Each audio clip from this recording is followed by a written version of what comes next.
Hello, my name is John Brink and we are podcasting from Prince George, and this is one of our new shows on the Brink. It is BC Forest Industry in Transition.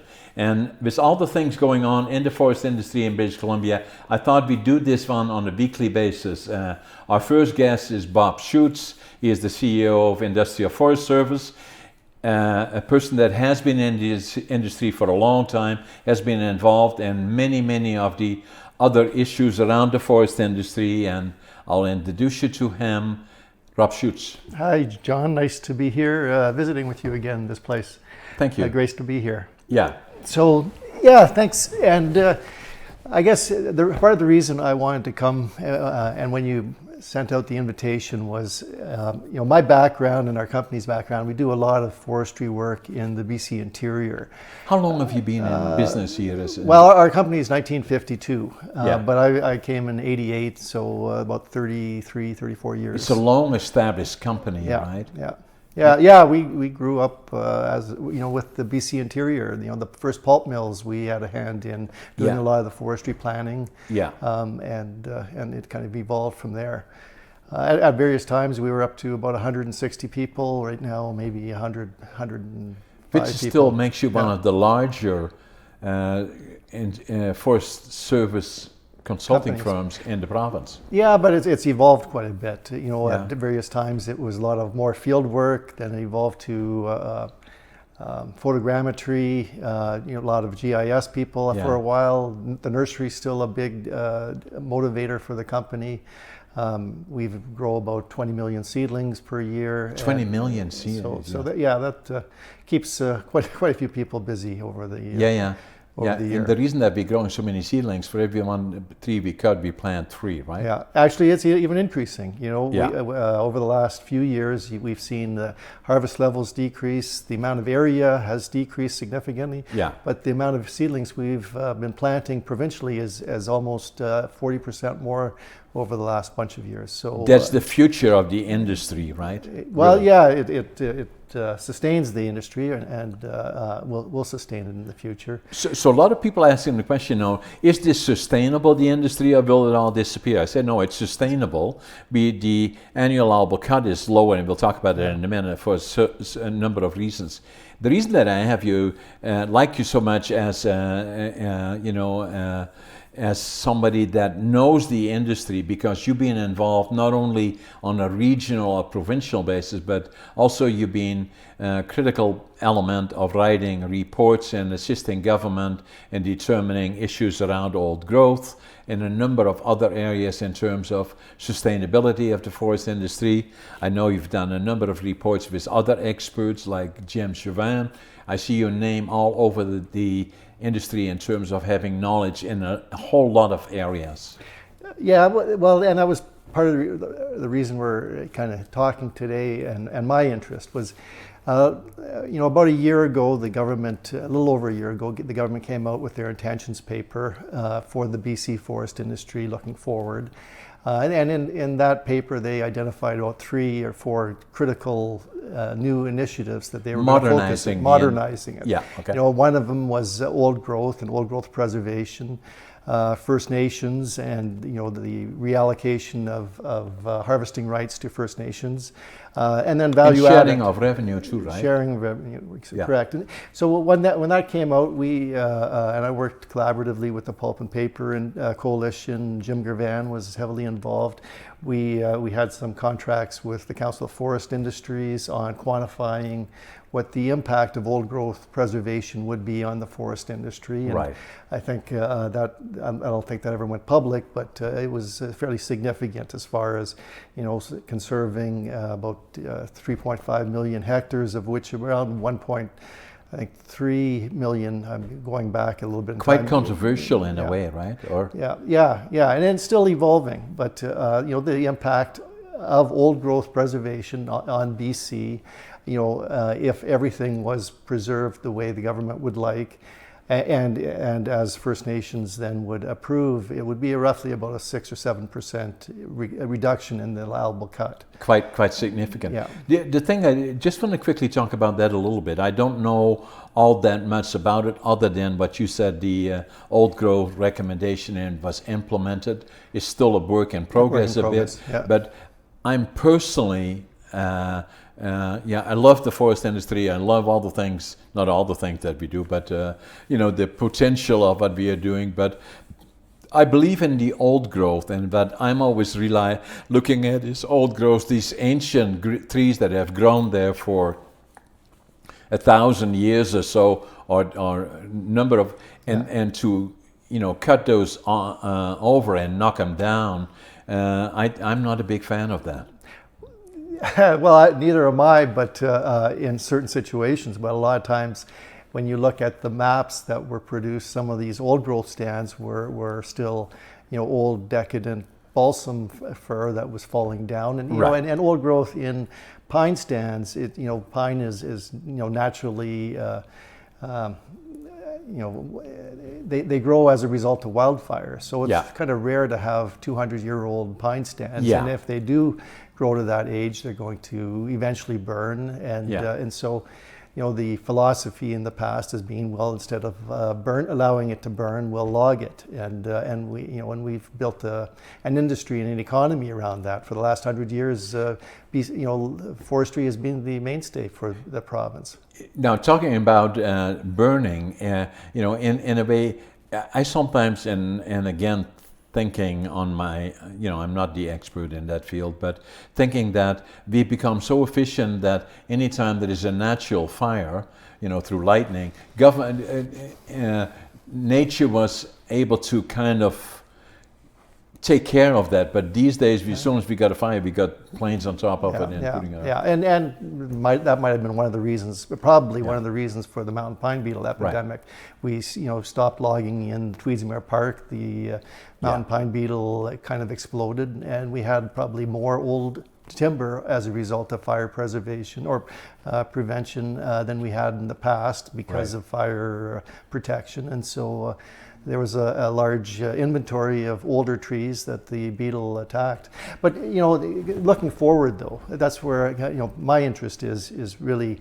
Most of the work we've been doing is forecasting, and we have this for various clients, pulp mill closures or sawmill closures, and as you see the annual allowable cut decline, it's simply simple economics. It's supply and demand. As the log supply declines, the demand has to drop down, so it's in parity.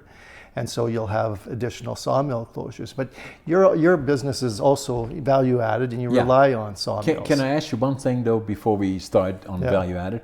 Is that for the public in general as well? And if you're talking about the annual allowable cut, what really does that mean? The annual allowable cut, other than the obvious? Well, it sets the volume of saw logs that can be harvested from a forest management unit, so from a specific geographic area, and those areas can range from, a couple thousand hectares to several million hectares, and so it'll set the limit on how many saw logs can be removed from that geographic area on an annual basis, but there's a bunch of regulations that allow it to go up or down above that number as long as the 5-year average is within that, very close to the annual allowable cut. And that keeps it sustainable in the long term? Well, the sustainable is kind of a, when the mountain pine beetle attacked, it was, the annual allowable cut was set, but that wasn't sustainable. It was set really high to salvage the trees before they fell over or they burnt. That was the pine beetle. So now it's dropping, and most of the forest management units, it's declined to what we call a midterm harvest level. Right.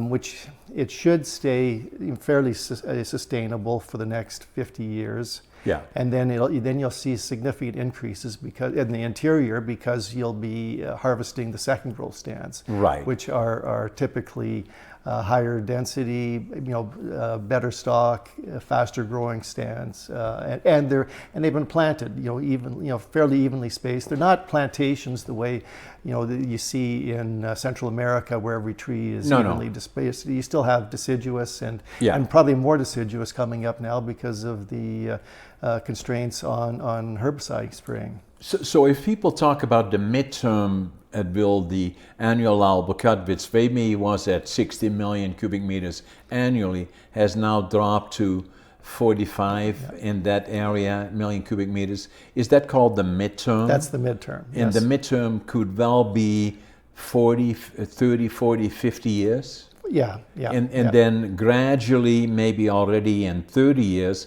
because I'm kind of thinking we had a beetle attack on the Barron area in the early 80s. That was 40 years ago. Yeah. The last time, I love to go down there because I go through there and I still saw it as a clear cut, but it's amazing how everything has already come back. Yeah, and I know a few of the pulp mill companies have expressed interest in entering some of those stands and just thinning them, because they're fairly dense stands, and if they take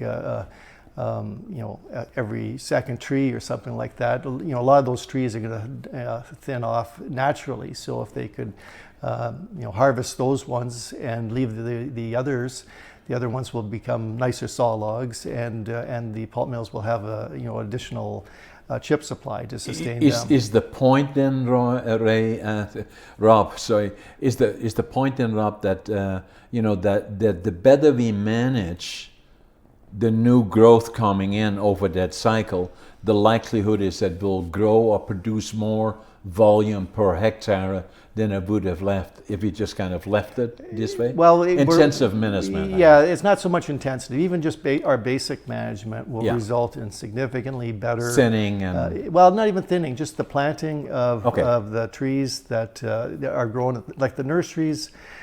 Producing trees, for replanting today, are the best. They're grown using seed from seed orchards that are the best of the best trees, and so on average, you're going to achieve probably anywhere from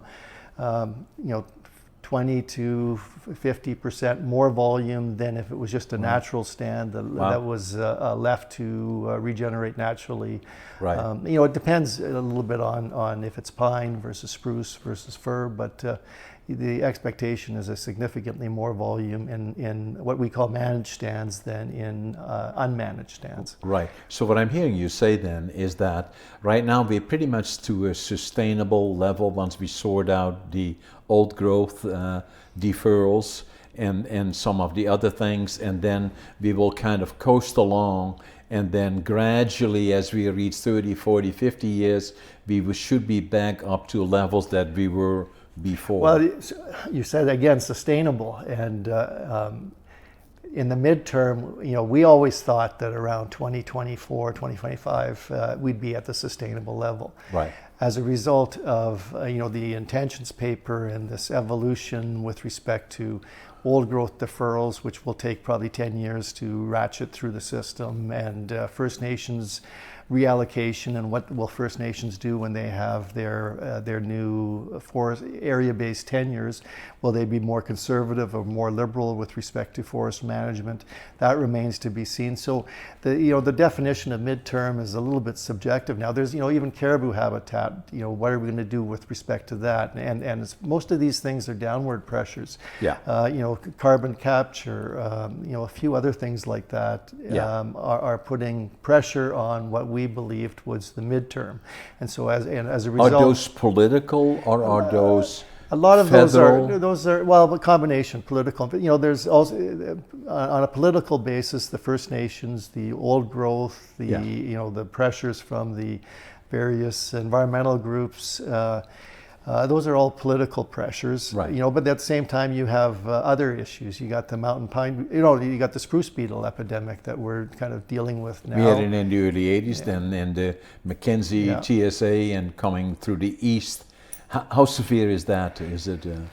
Well, they just did an analysis for the Mackenzie timber supply area, and it didn't seem too bad. It wasn't nearly as bad as we expected, but Prince George was scary though. Yeah, and then they're still recouping or still harvesting a lot of the dead spruce. Yeah, but wildfires is another big thing. They've still have to factor in the wildfires from 2021 into the midterm. Yeah. So that will all push that 45 million down further, and all of that is putting a lot of pressure on the remaining sawmills. So I just wanted for the benefit of the people that are watching us. So that is the provincial and AAC, annual allowable cut, but then it's all divided into certain areas. We got the Prince George TSA, then north of that we got the Mackenzie, the lakes, and then the very far north, and then from here on south. So each group, each area has its own harvest level. And within those areas, likelihood will be that, let's say for the Prince George timber supply area, the Clayleigh-Tenay recently was awarded a huge First Nations woodland license, where that area will be removed from the Prince George timber supply area. They'll have their own annual allowable cut set for that geographic area. And their management of that area, and how they will manage it, whether it'll be more similar to how the BC government managed forestry, or they'll take a different route. That remains to be seen. So it lends itself to a lot of uncertainty for there's a lot of talk. Why are the BC forest companies not reinvesting into British Columbia? Why are they taking their money to the U.S.? Well, it's all of these uncertainties, that we've just discussed, and especially the public companies, right? That where the CEOs of those companies are accountable to their board of directors and have to show performance. If they don't, they're gone, right? And to have most businesses are like that. They need an element of certainty, and a lot of these other ones that we refer to add uncertainty as you go forward. Up to 35 sawmills have shut down.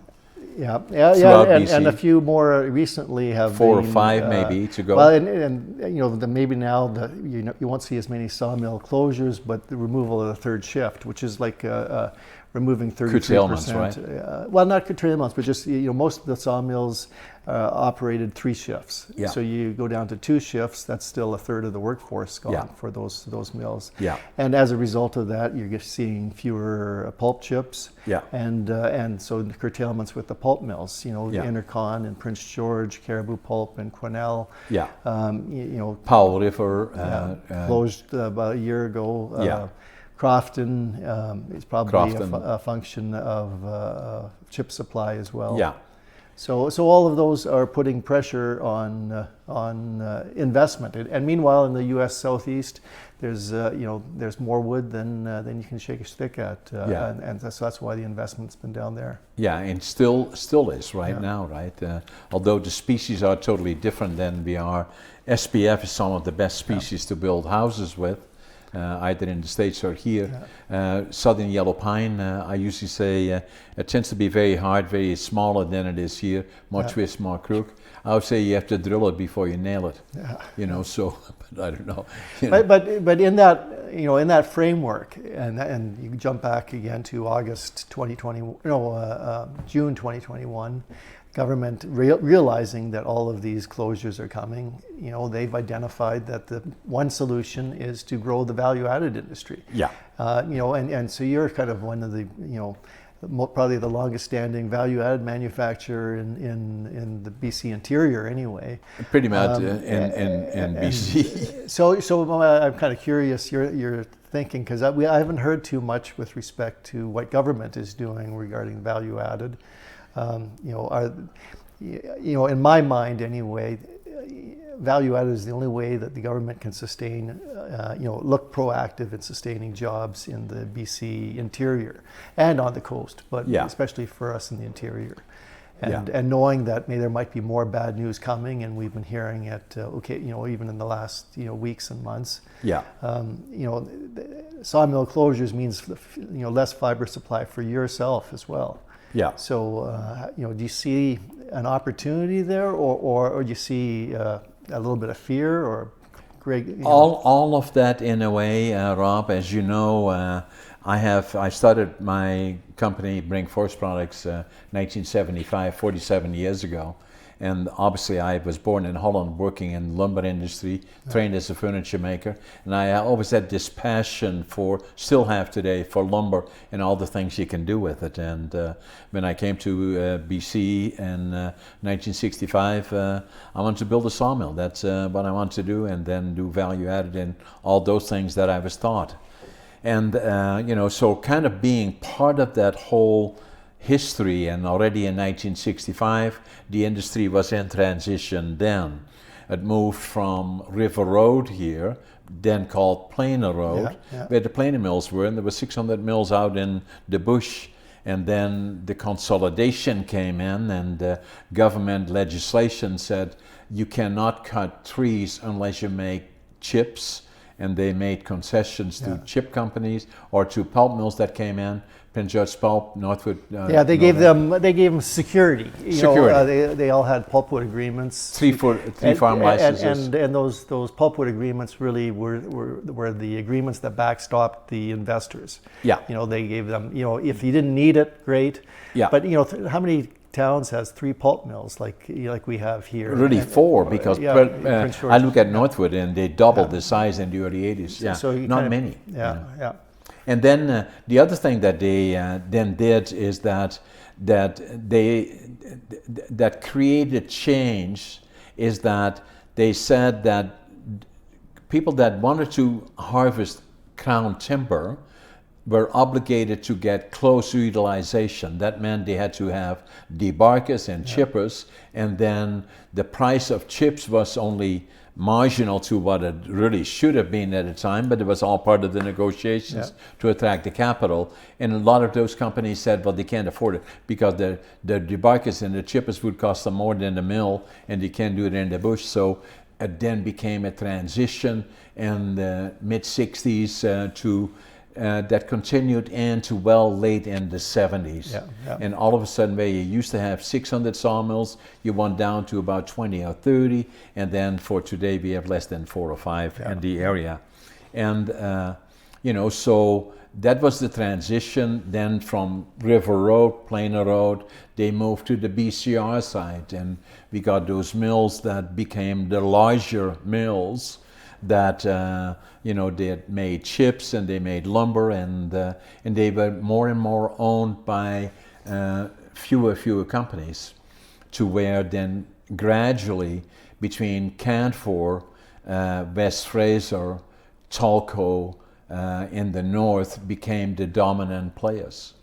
Where today, and a lot of people ask questions about that, is saying that these companies that that control all this fiber, nearly among six or seven companies, they have 70% or 75% of the annual allowable cut that they control, but they operate most of their mills in the southeastern United States or in Sweden or wherever they are, and obviously people question that in terms of how about investing in BC, but as you already said earlier, that it has to be viable, and if they cannot be competitive, then then they will not invest here. I always, you were talking about in terms of value added. I've always had, my viewpoint has always been that in order to have a viable value added manufacturing sector, you must have a healthy primary.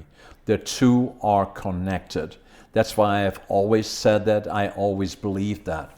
So we have that with respect to, we have a fairly healthy primary sector. Correct. It's maybe 10 years ago they were probably the most efficient and lowest cost producers in North America. Now Correct. it's kind of changed foot, and they're probably the highest cost producers, primarily because of our logging costs have increased. Our stumpage is significantly higher than in the U.S. So then where's the opportunity then for a value-added manufacturer to come in? And that is the whole question, Rob, and the correct one is when the announcement was made in terms of the intentions paper by the then Premier of the province, John Organ, and the Minister of Forest, Catherine Conroy, they made the announcement of the intentions paper, which was, as you were saying, modernizing the industry, and both in terms of First Nations and in terms of the value-added sector, and as well. And then I was one of the persons speaking in regards to the forest industry and the First Nations in regards to them, and then labor in regards to labor. Those were the three people speaking. What I said, in my opinion, is that the future of the industry is innovative primary in combination with intensive secondary. And then what does that look like is that where the mills are getting smaller, more technology involved, more robotics and all the other technology, when they feel that this is the right place to invest again, that's how they will invest. That's what the primary mills will look like in the future, in my opinion. They will employ less people. In terms of the value-added sector, what I believe is that's where the opportunities are, because I believe that, again, looking forward in terms of how do we extract the highest value from our fiber, is that from a primary manufacturing perspective, I believe the lowest 25% or up to 50% of the lumber today manufactured in dimension lumber will go up the value chain. That is 25% of the lower quality and 25% of the higher volume of this beautiful fiber that we have will go up the value chain. Those could be primaries that do that on their own. More likely it would be a strategic relationship between primaries and innovative secondaries, or it could be just secondaries, where they are buying at market price from the primaries fiber, in this case lumber mainly, to be able to build infrastructure, and a lot of times tens of $100 million, even in secondary manufacturing. There has to be a reasonable expectation of access to fiber. And if they don't have, no different than it is for the pulp mills at the time or the lumber mills at the time that got tenure, meaning having access to fiber perpetually. Yeah. So your definition of value added then, you said 25% lower grade, like the perception of the primary industry is that we're already getting our maximum value added from the forests in the form of construction lumber, and that's why most of it ships whether to China. Fantastic. So your perception of when you're talking about value added, is it you could argue that paper is value added or pulp is value added? I agree. I'm suggesting what I'm talking about is more of the lumber. In terms of pulp and paper is more as a result of chips or residuals produced by the primary and secondary manufacturing. We, as a secondary manufacturer, sell our pulp, our chips to the pulp mills, and so to get the highest value from that, from chips, we could say, well, in order for chips to survive, we should put whole logs into the chippers and run it into chips. We did that at times, and still sometimes do it now, where it is pulpwood that of the lesser quality. I said to get the best return and to create the jobs opportunity is mainly in the lumber value-added manufacturing. So you're thinking, furniture or well, your specialty is finger joining, but that is only one example. It could be anything that is under the category of mass timber. We want to build a plant that does CLT, DLT. That all of that will change. It was in the mid. But you don't have any tenure, so how are you going to get the fiber? Right now, most of that lumber is going to the U.S. or in the low grade is China. In particular, to China. The government has put a lot of money into marketing of lumber, in particular in Asia. Now, with all due respect to my friends in China, they are bottom feeders. So they bought all the low grades in British Columbia. They all go to China. Do they pay more? No, they're not paying more. It's simply because with one phone call, you can sell 3 months worth of production to China. It's as simple as that, But if you were a value-added manufacturer, can you not then do the same, just to outcompete, or purchase the lumber from the majors here and under long-term contracts, or? Yes. The difference, Rob, to me is that it is my view that access to timber is a privilege.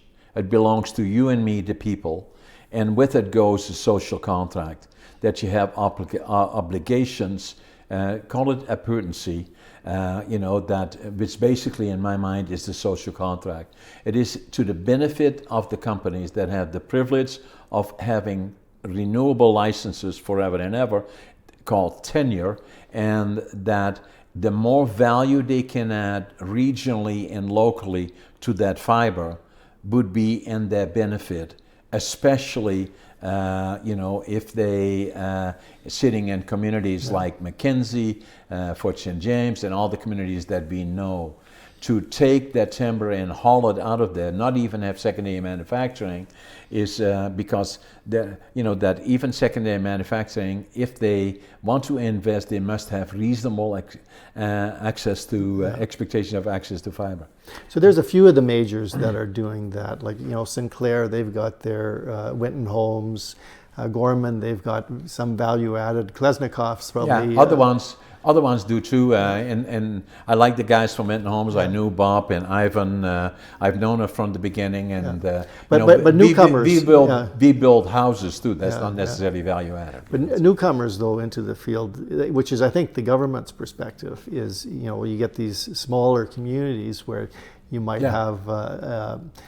Whether it's mill closures or curtailments or shift reductions. If you're a newcomer, and how do you inspire or incentivize an investor to support investment of, I don't know, $50, $100 million into a plant when you don't have access to secure it's not going to lumber? happen. Yeah, it's simply not going to happen. You must have reasonable expectation of access to fiber. The first question of a banker, if you want to invest, no matter what the idea may be in terms of value-added products that you can do, and there is a whole mass of them that you can do. Yeah. Because the one thing that we have, the quality of fiber here is unique to the rest of the world. A good example, I'm not saying that everybody should do IKEA, but IKEA, and I worked in Sweden and in Holland, and we imported a lot of wood, and as you well know, the wood there is very similar to ours here, and and they build an unbelievable business. It was not all that long ago, that I was the founding president, chair actually of the Woodworks Initiative in Canada. There were 2 pilot projects, one in Prince George and then one in Quebec. And I was the chair here.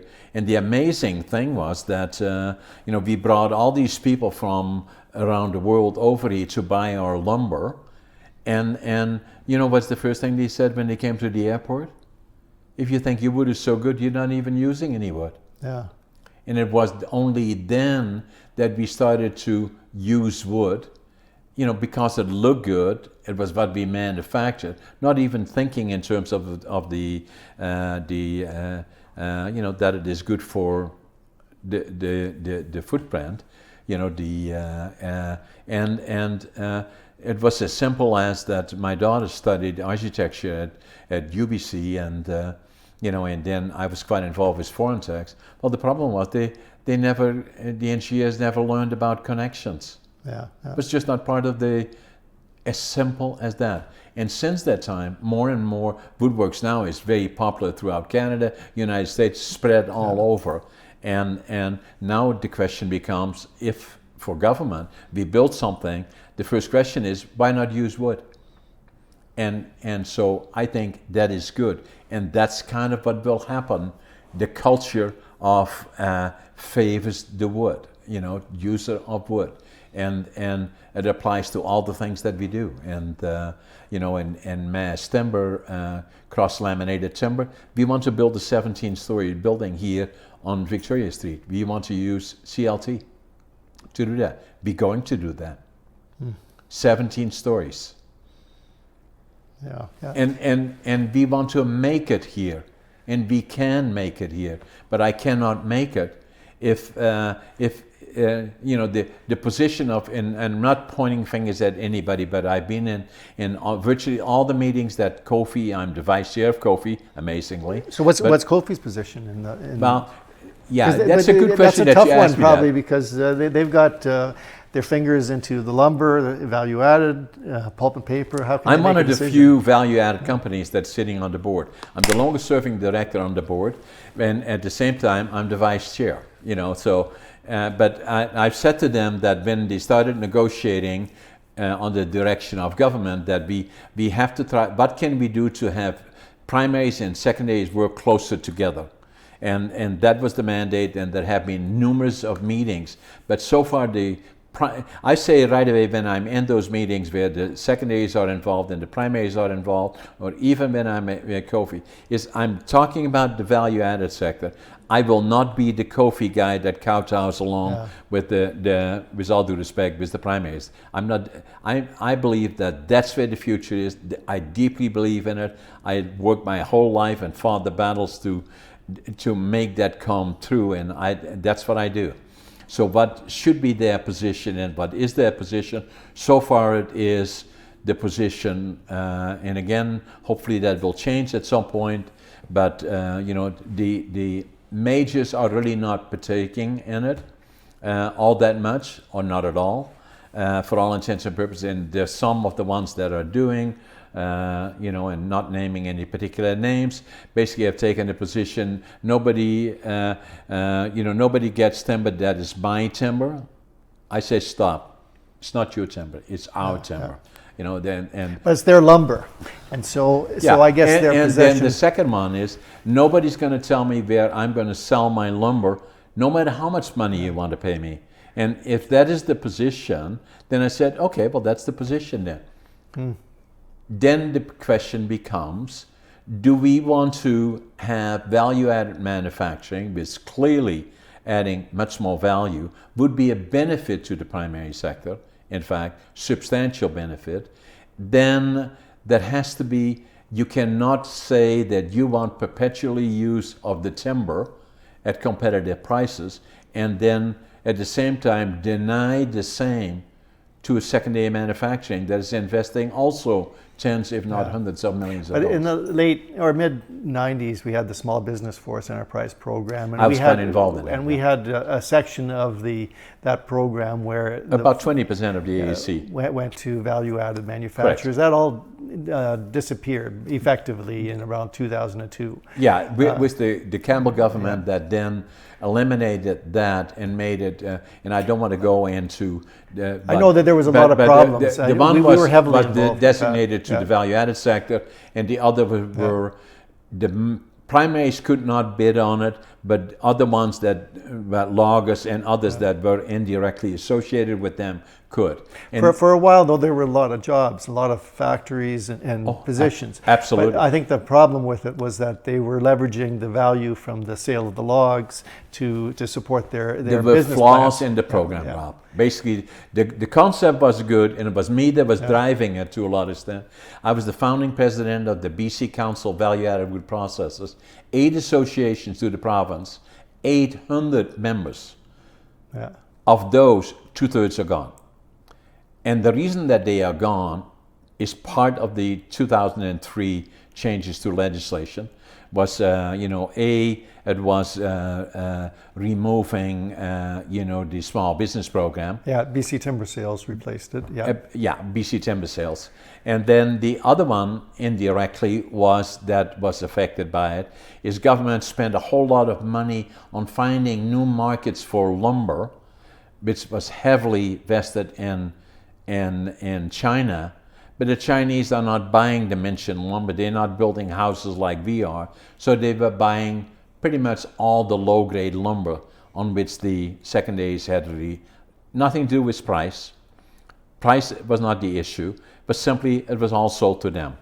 That eliminated a lot. And the other thing that really destroyed a lot of people in the secondary manufacturing sector, when I was involved right up to 2007, and me being involved as the representative of secondary manufacturing, negotiating with the Canadian government and the Americans about softwood lumber, duty was paid on a first mill basis on the raw material that would go into a secondary manufacturing plant.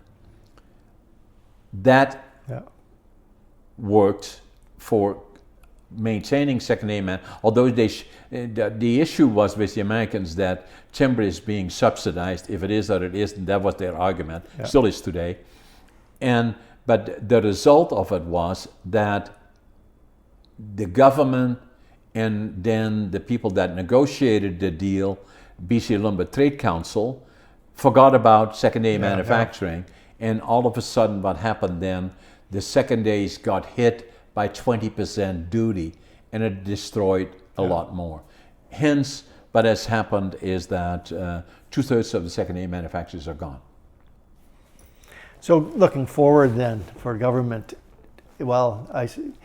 for a secondary manufacturer to come in and invest, they need access to fiber, and they need it from the lumber guys. Effectively. But the problem is that the lumber guys don't want to sell it to them under long-term contracts, which is what the bankers would want to see. You see, they will sell it to them on a truck-to-truck basis, but they don't want to be committed at longer-term contracts to viable companies. I'm not saying to anybody. So for government to step in, the only, I guess it's sort of like what they did before. They provide access to fiber, access to logs, and then the value-added guys would use that as leverage for longer-term agreements. That's precisely what it is, Rob, and that's what it was then in the late 80s, early 90s when I was involved in it. Is the situation was exactly the same as it is today. We want more value-added manufacturing, but there is a reluctance on the parts that have the mills that have access to the fiber to make a commitment in terms of fiber to secondaries. But anything along, I can see where the majors would be against that whole business, because right now they have control over a larger pot of. So anything that results in less control on their part is viewed negatively, probably by Kofi, and which is why they seem to be silent. Kofi, and then I say, hey guys, if I'm going to be in those meetings, do not look at me as a member of Kofi. I'm a secondary manufacturer in northern British Columbia. I'm one of the few ones left here. There used to be 50 secondary manufacturing plants in northern BC, and I was the president of the associations here. By today, there are less than 3 or 4. So I'm standing up for them, and I'm saying no. That there is a huge opportunity and for communities and So what I'm saying to the primaries is that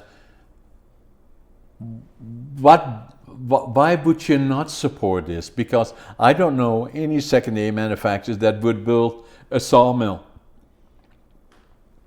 What would happen with the volume, no different than in the 90s, is that the timber may be made available to secondary manufacturers, so they have something to bring to the table. Because usually what we get, if we sit down with a primary, in a lot of cases, and we are always at risk as a company, then they said, okay, well, you want to buy a lumber, we can prove that we credit worthy and all of those kind of things. And then they say, what's in it for us? Yeah, you're kind of more of an irritant for the size and scope of the thing. Rather, if you ship it off to China, it's one huge order. One phone call. Yeah.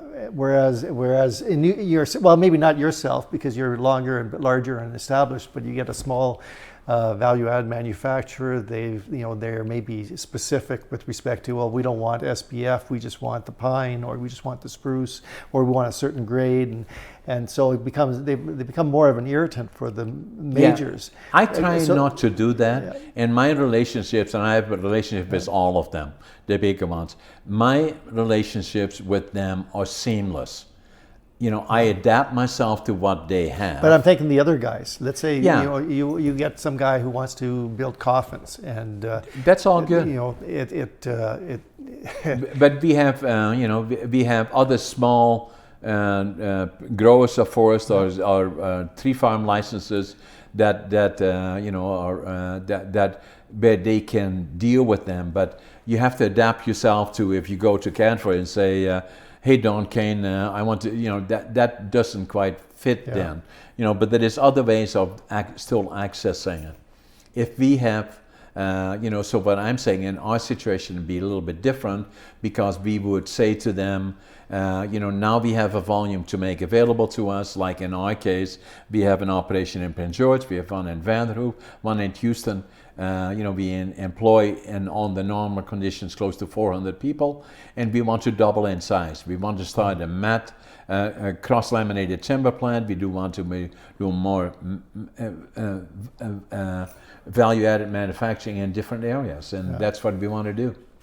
So right now it's kind of sit and wait and see if the government puts the policies and regulations in place to give you the leverage, I guess. But I would say, Rob, and I would say that to my friends, from the major companies, is I would say to them that I believe as we go forward, if it is John Brink, if it is the value-added manufacturers down south, and in the Kootenays, the Ken Kalesnikovs, and all of those people, the pressure will not disappear. There's no question in my mind about that. That if the major companies decide, or the companies decide to invest again, there will be more technology, there will be more robotics, there will be less money, less people involved, and there may be more and more people that saying, I want to get involved in secondary manufacturing, but I don't have access to fiber. They don't want to sell to me. It's nothing to do with price.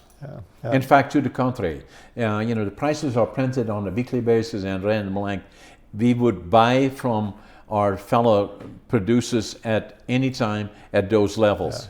But it's not available to us because they will sell it in China, because it only takes one phone call, and it's as simple as that. The other one is when they are negotiating for making marketing deals elsewhere. It never includes the value-added sector. Is BC Lumber Trade Council is 10 companies, of which 5 are the majors that are invested elsewhere. They are part of it, and they get about $10 million, or try to get about $10 million from the federal government, provincial governments, and secondary manufacturers are not benefiting from that at all. To sell dimension lumber, they're not going to buy it in China. Some of it maybe, but it's mainly low-grade lumber.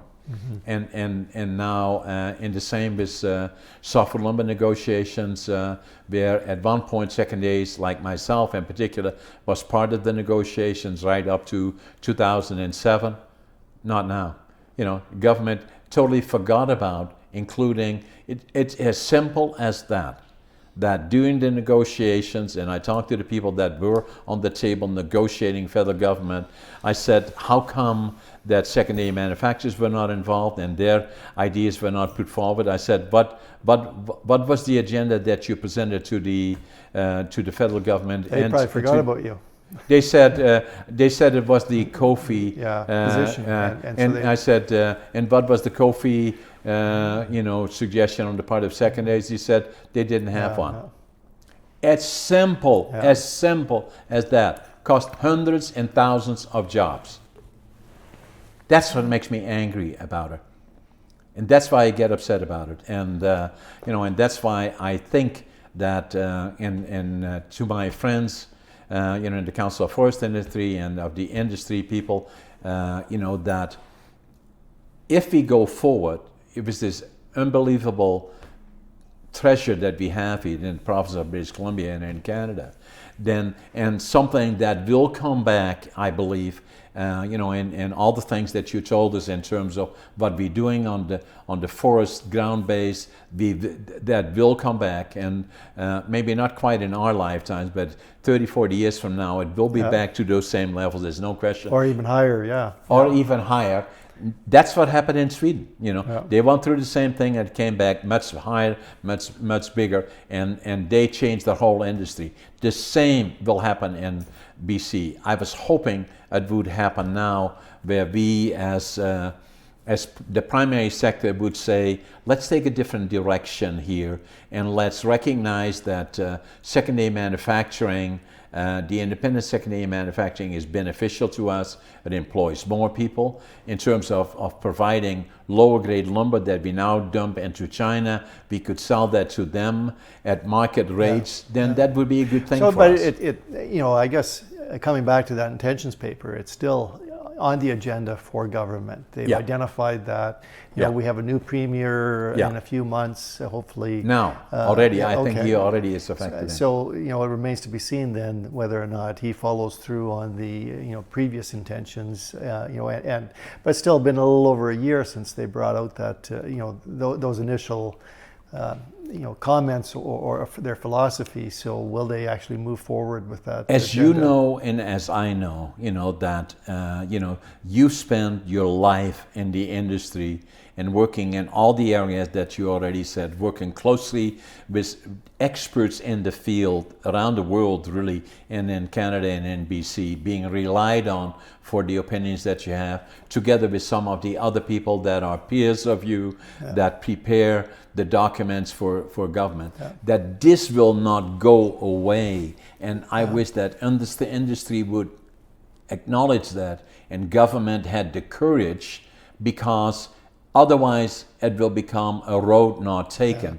And what will happen next, in my opinion, is what we now have is companies that have lots of fiber under their tenure. The next ones not so much, and the ones that have less than half and below that will be in danger, and I believe those are the next ones that will be disappearing. And the reason is very simple, because there is not enough fiber available for the primaries. If you have 75, 80, 90% of the timber from the crown, which is the lowest cost, no matter what, and I have 40% and I have to buy 60% incremental volume that you're trying to get as well, then you can pay double the price for that and spread it over the rest, and I cannot compete against you. And that's the thing that really worries me about it, and that's why I'm saying that take the approach of that, that we will not, the timber belongs to us, even the wood that is incremental. The value-added sector, already we negotiated it in 1990. 20% of the AEC, between around 12 million cubic meters annually, was dedicated to the softwood lumber, to secondary manufacturing. The program had flaws and was taken advantage of, but that was not, the concept was the same as it is now. I would think that, and then if the secondary, it would be dedicated to secondary manufacturing, then it would allow them to interact with the primaries, and then at the same time, what I say to the primaries, the wood is not disappearing. It's the same with First Nations. That I don't. And by law that was required, but I don't think. What is the problem with that? Because the wood is still available, especially secondary manufacturers. First Nations, they can decide to put it in the market or not in the market, but the wise thing to would put it in the market, but that's their business. But secondary manufacturers, that's why they have the wood. They want to have it in the marketplace. So what I'm saying to them, it's not disappearing. Simply still going to the primaries. It's just, it's like you said, I guess, it's access to fiber, but nobody's going to invest significantly in value added as far as a newcomer without that. And we've done the same kind of due diligence analysis for the pulp mills or the pellet facilities or various sawmills here.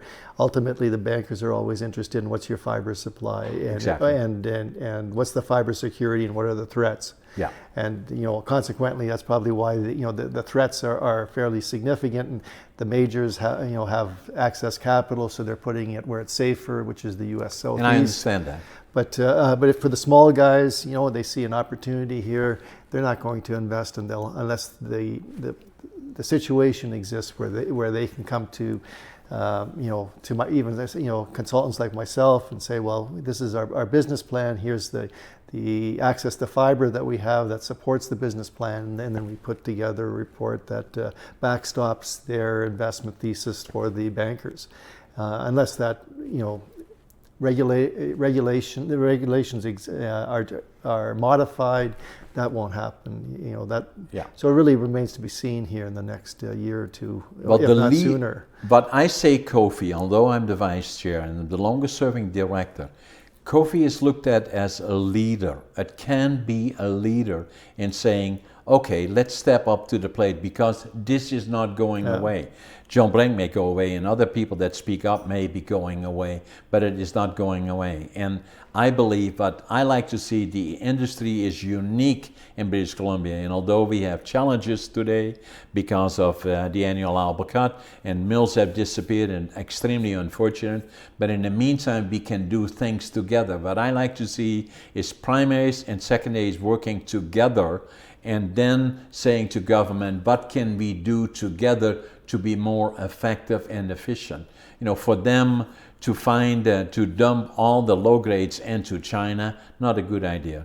And it should not have happened, especially not funded by governments. The other one, in terms of forgetting totally about secondary manufacturing or not caring one way or the other, so that the more value you add, the more duties you have to pay, even though you're not even having timber.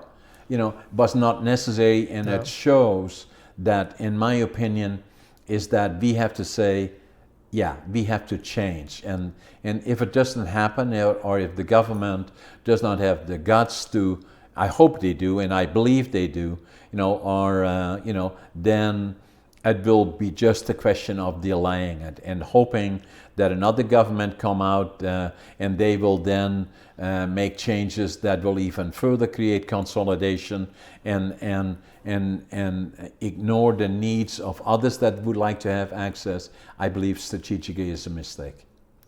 And that's what I've said all along, and that's what I still say today.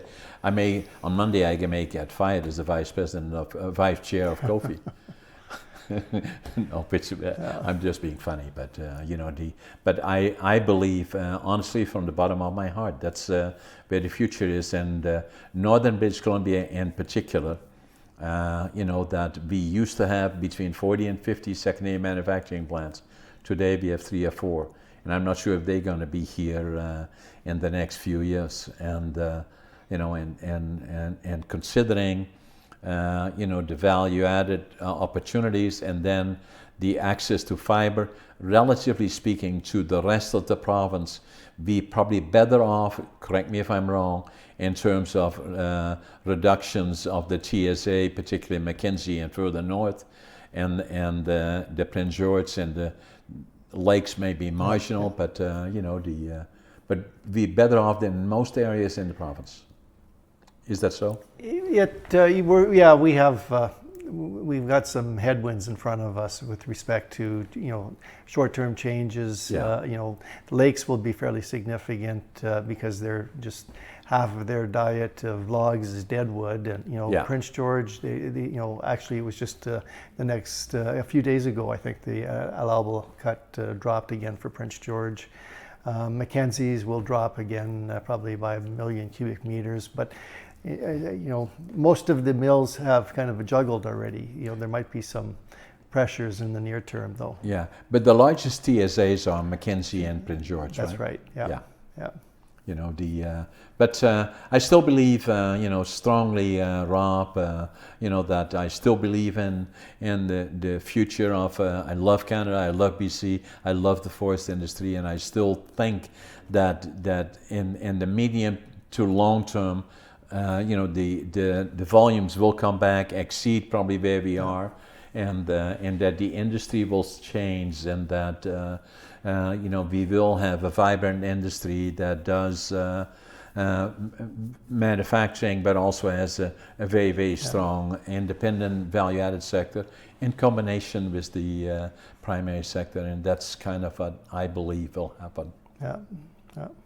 Well, I know I've invested in the forest industry and as long as they're harvesting, then they're replanting, and and the outlook for the reforestation business is pretty positive still. So yeah. So what I'm hoping to do, and you were my first guest on, the On the Brink podcasting from Prince George, the BC forest industry in transition, and I'm hoping to interview a number of different people, including primaries that maybe have different ideas than I have, and and have a discussion with them.